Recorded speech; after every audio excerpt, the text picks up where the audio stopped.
Hi Andy, great to see you again yesterday. Just to recap on the work that we've been doing previously, I'm in much better setup position. We can see now that the shaft of the golf club set up is much more towards that belt buckle area, so the posture is better.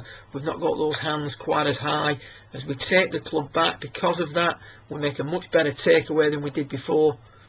But at the top of the swing, albeit a little bit long, we're much more compact than we were previously. What I'd suggest is just a little bit more work with a T-peg under the right arm just for future sessions. The big issue we had yesterday was the inability to make solid contact, so we're getting very sort of hit and miss in regards to our contact. What we discussed was the idea of swinging in a circle, and we put that circle up on the screen for you and started to show you what happened. Centre of the circle obviously denoted by the sternum, and then as we go back, what we're going to do is we're going to make a big move off that central point. Whenever we make a big move off that central point, we're now bringing into it that we can hit the ground behind the ball quite easily. Instinctively we're aware of this.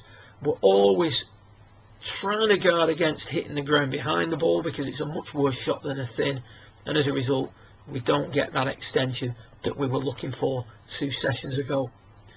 So to get the better extension, we need to remove the need to divide those elbows, and the need to divide those elbows is brought about because we make too much of a move off the golf ball on the way back.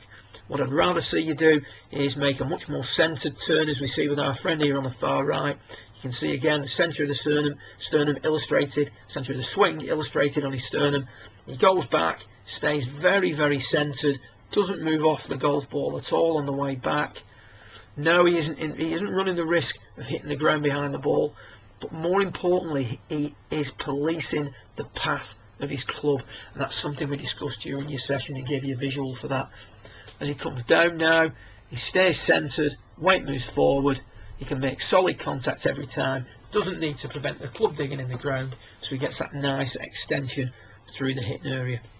Towards the end of your session, you made some great contacts. I've gave you 2 drills to work on. One where you place your head against the wall, hang your arms in front of yourself and just make some swings, feeling that stability on the way back without moving off.